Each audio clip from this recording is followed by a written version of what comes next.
Hi மக்கா, ஒரு சின்ன information உங்க எல்லார்கிட்டயும் ஷேர் பண்ணிடலாம் அப்படிங்கிறதுக்காக தான் இப்போ இந்த வீடியோ நான் வந்து அப்லோட் பண்ணியிருக்கேன். ஸோ இந்த வீடியோ ஃபுல்லாக பாருங்க. கண்டிப்பா ஒரு முக்கியமான இன்ஃபர்மேஷன் உங்க எல்லாருக்கும் நான் சொல்ல போறேன் பார்த்துக்கோங்க. நம்ம விவிடிஎன்பிஎஸ்சி சாரோட சேனல் பொறுத்த வரைக்கும் நம்ம வந்து ஃப்ரீ டெஸ்ட் வந்து கண்டக்ட் பண்ணிட்டு இருக்காங்க. அதுல நான் வந்து லைவ் செஷன் கொடுத்துட்டு இருக்கேன்.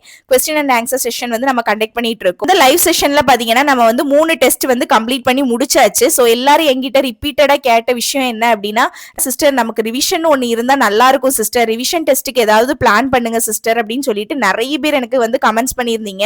ஸோ உங்க எல்லாருக்காகவும் பாத்தீங்கன்னா ஒரு ரிவிஷன் பிளான் வந்து நம்ம கொண்டு வந்திருக்கோம். அதாவது நம்ம இப்போ ஆல்ரெடி படிச்சோம் பாத்தீங்களா, ஒரு 3 லைவ் டெஸ்ட் நீங்க அட்டன் பண்ணிருப்பீங்க. இவ்வளவு நாள் நம்ம படிச்ச எல்லாத்தையுமே வந்து ஒரு கோ த்ரூ பண்றதுக்கு வேண்டி பாத்தீங்கன்னா இந்த 4வது வாரத்தை வந்து நம்ம ஒதுக்கி இருக்கோம். ஸோ அடுத்த வாரம் பாத்தீங்கன்னா திங்கள் புதன் வெள்ளி இந்த 3 நாள் என்னென்ன நீங்க படிச்சுட்டு வரணும் அப்படிங்கறத இப்ப நான் வந்து உங்களுக்கு சொல்ல போறேன். ஆஸ் யூஷுவல் நம்ம லைவ் செஷனோட டைமிங் பாத்தீங்கன்னா 9 மணிக்கு நான் ஸ்டார்ட் பண்ணிடுவேன்.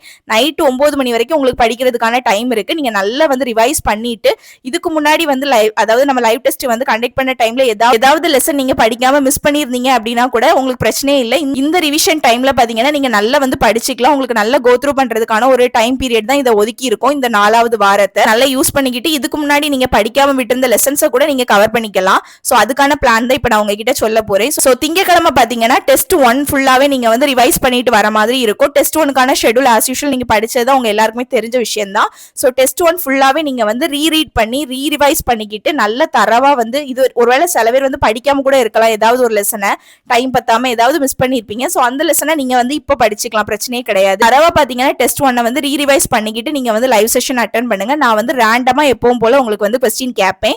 சோ இதுதான் திங்கக்கிழமை வந்து டெஸ்ட் 1 ஃபுல்லாவே நடக்கும். நெக்ஸ்ட் பாத்தீங்கன்னா புதன்கிழமையும் சேம் ஃபார்மேட் 9 மணிக்கு நைட் லைவ் இருக்கும். அந்த 9 மணி லைவ்ல பாத்தீங்கன்னா டெஸ்ட் 2 வந்து நம்ம பார்ப்போம். சோ சேம் நீங்க வந்து நல்லா ரிவைஸ் பண்ணிட்டு வரணும். டெஸ்ட் 2ல இருந்து நான் உங்களுக்கு வந்து கொஸ்டின் கேட்பேன். பாத்தீங்கன்னா ஃப்ரைடே வெள்ளிக்கிழமையும் வந்து சேம் ஃபார்மேட் தான். நீங்க நல்லா வந்து டெஸ்ட் 3 வந்து நல்லா ரிவைஸ் பண்ணிட்டு வரணும்.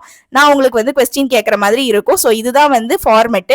நீங்க அதாவது ஒரு சிலர் வந்து என்ன பண்ணிருப்பாங்க அப்படின்னா அவசரமா படிக்கிறோம் அப்படிங்கிறதுனால ஏதாவது ஒரு லெசன் வந்து படிக்காம விட்டுருப்பாங்க. இல்ல ஏதாவது ஒர்க் பிஸில வந்து ஒரு லெசன் படிக்காம விட்டுட்டு லைவ் செஷன் மட்டும் அட்டன் பண்ணிருப்பீங்க. சோ அந்த மாதிரி இருக்கிற பர்சன்ஸ் எல்லாம் அந்த படிக்காம விட்ட லெசன்ஸை வந்து இந்த வீக்ல தரவா படிச்சதுக்கான ஒரு வாய்ப்பு தான் இது பாத்துக்கோங்க. சோ நல்லா யூஸ் பண்ணிக்கிட்டு நல்லா படிச்சுட்டு என்னோட லைவ் செஷனை வந்து அட்டன் பண்ணுங்க. திங்கள் புதன் வெள்ளி நம்ம லைவ் செஷன் கரெக்டா 9 மணிக்கு ஸ்டார்ட் ஆயிரும். அதுக்கப்புறமா பாத்தீங்கன்னா ஒரு இம்பார்ட்டன்டான விஷயம் என்ன அப்படின்னா, லைவ் செஷன் மட்டும் தான் நம்ம வந்து இந்த ரிவிஷன் டெஸ்ட்டுக்கு வந்து கொடுக்க போறோம். இதுக்கு வந்து பிடிஎஃப் டெஸ்ட் கிடையாது, அதாவது ஃபுல் டெஸ்ட் மாதிரி கிடையாது. சோ ஒரு 3 நாள் நம்ம லைவ் செஷன் வந்து கொடுக்க போறோம் ரிவிஷனுக்கு மட்டுமே. சோ இந்த லைவ் செஷனை பாத்தீங்கன்னா கண்டிப்பா எல்லாருமே நல்லா யூஸ் பண்ணிக்கோங்க. ஏன்னா ஆல்ரெடி நம்ம படிச்சதெல்லாம் வந்து நமக்கு ஓர்மை இருக்கா அப்படிங்கிறது வந்து யாராவது ஒரு ஆள் வந்து நம்மள்ட்ட கொஸ்டின் கேட்டு அதுக்கு நம்ம ஆன்சர் பண்ணும்போது அது நமக்கே தெரிய வரும். என்னதான் நம்ம நல்லா படிச்ச மாதிரி இருந்தாலுமே வந்து நம்ம கொஸ்டினுக்கு ஆன்சர் பண்ணும்போது நமக்கு தெரியுதா தெரியலையாங்கிறதே நமக்கு வந்து புரிஞ்சுக்க முடியும். சோ முடிஞ்ச அளவுக்கு எல்லாருமே வந்து நல்லா படிங்க. சோ இதுக்கு முன்னாடி நம்ம லைவ் செஷன் பண்ணும்போது ஏதாவது லெசன் நீங்க மிஸ் பண்ணியிருந்தா கூட அதையுமே நல்ல தரவா படிச்சுட்டு வந்துருங்க. சோ இந்த இன்ஃபர்மேஷன் உங்ககிட்ட ஷேர் பண்ணணும் அப்படிங்கிறதுக்காக தான் இந்த வீடியோவே. சோ நெக்ஸ்ட் வீடியோல மீட் பண்ணுவோம். Tata bye.